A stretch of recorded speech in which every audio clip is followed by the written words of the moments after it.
علم کمال تھا، یقین کمال تھا، تو عمل بھی کمال تھا، عمل بھی کمال، عمل اعلیٰ حضرت نے پایا تھا، کمال کا عمل، کمال. دیکھیں ایک دفعہ نا آپ نا سفر کرتے تھے نا، جب اس وقت ٹرین پہ سفر زیادہ ہوتا تھا. آج بھی ہندوستان کے لوگ ٹرین پہ سفر کرنا پسند کرتے ہیں. میں نے بھی وہاں ٹرین پہ سفر کیا ہے تو ٹرین بیفور ٹائم آ جاتی ہے، وقت سے پہلے اسٹیشن پہ ٹرین ہوتی ہے، مزہ آتا ہے ٹرین پہ سفر کرنے. تو ایک دفعہ میں یہاں لاہور سے بیٹھا کراچی جانے کے لیے، تو میں نے ان سے پوچھا کب پہنچے گی؟ کہتے تسی بہ جاؤ، جدو سارے پہنچیں گے تسی بھی پہنچ جاؤ گے. یعنی ہمارا یہ حال ہے کہ وہ اس نے نا مجھے مطلب اتنا شاندار جواب دیا کہ میں چپ کر گیا. میں کہ گل تے ٹھیک کر دے. کہندے جی ٹائم ہن تانوں کیویں دسیے، کیونکہ ٹائم ہے ہی کوئی نہیں، حالات ہی بڑے خراب تھے ان دنوں.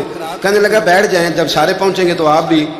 میں کہ چلو ٹھیک ہے، ختم ہو گئی بات. اعلیٰ حضرت کا طریقہ یہ تھا کہ آپ یہ حساب لگاتے تھے کہ نماز کا وقت کہاں آئے گا.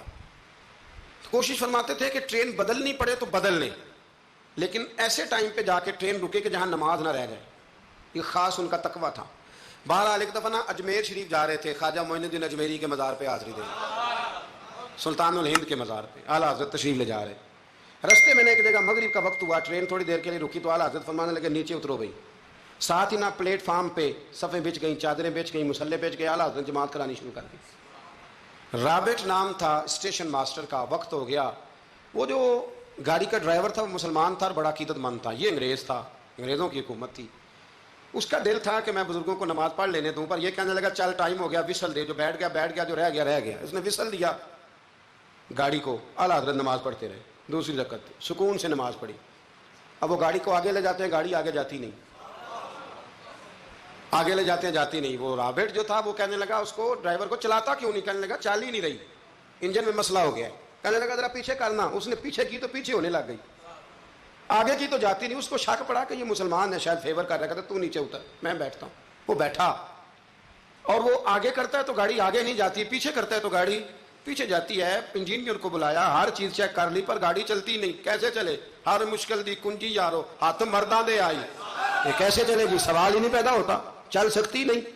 اب جو اس کو نا تھوڑی سمجھ آئی، پوری سمجھ کے بعد نا دل نرم ہوا.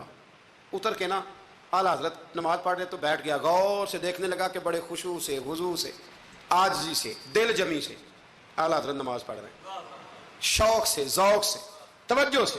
بڑا متاثر ہوا. نماز مکمل ہوئی نا تو ڈرائیور سے کہنے لگا میں نے بھی ساتھ جانا ہے. وہ بھی گاڑی میں بیٹھ گیا. تو اعلیٰ حضرت سے فرمانے لگا، عرض کرنے لگا حضور یہ کیا تھا سارا کچھ؟ فرمانے لگے کچھ بھی نہیں، میں رب کی نماز پڑھ رہا تھا، رب نے بندوبست کرا دیا. نماز جو اللہ کی تھی اللہ نے بندوبست کر دیا ہے، اس سے زیادہ میرا کمال کوئی نہیں. کہنے لگا حضرت جی پہلے میں نے اسلام سنا تھا، آج میں نے اسلام دیکھ لیا ہے. آپ مجھے کلمہ پڑھائیں، میں مسلمان ہونا چاہتا ہوں. آپ مجھے کلمہ پڑھائیں، میں مسلمان ہونا چاہتا ہوں.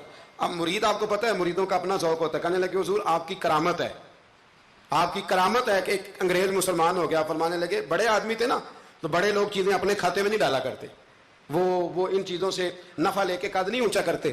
کہا جناب آپ کی کرامت ہے. فرمایا نہیں میری کرامت نہیں، یہ نماز کی برکت ہے. میری کرامت نہیں، یہ نماز کی برکت ہے کہ میں نماز پڑھ رہا تھا اور نماز کی برکت سے اللہ نے اسے ایمان کی توفیق عطا فرما. اعلیٰ حضرت نے اپنی ساری زندگی، ایک شخص نے پوچھا کہ آپ نے ساری زندگی حضور کی نعتیں لکھی ہیں تو قبر میں جاؤ گے تو کیا کہو گے؟ کہنے لگے کہوں گا سرور کہوں کہ مالک و مولا کہوں تجھے. حضور سونیا میں کیا کہوں؟ سرور کہوں کہ مالک و مولا کہوں تجھے، باغ خلیل کا گلے زیبا کہوں تجھے، تیرے تو وصف عیب تناہی سے ہیں بری، حیران ہوں میرے شاہ میں کیا کیا کہوں تجھے، حیران ہوں میرے شاہ میں کیا کیا کہوں تجھے. لیکن رضا نے ختم سخن اس پہ کر دیا، خالق کا بندہ خلق کا آقا کہوں تجھے. پھر کہنے لگے نعمتیں بانٹتا جس سمت وہ ذیشان گیا، ساتھ ہی منشی رحمت کا قلم دان گیا. انہیں مانا انہیں جانا نہ رکھا غیر سے کام، للہ الحمد میں دنیا سے مسلمان گیا.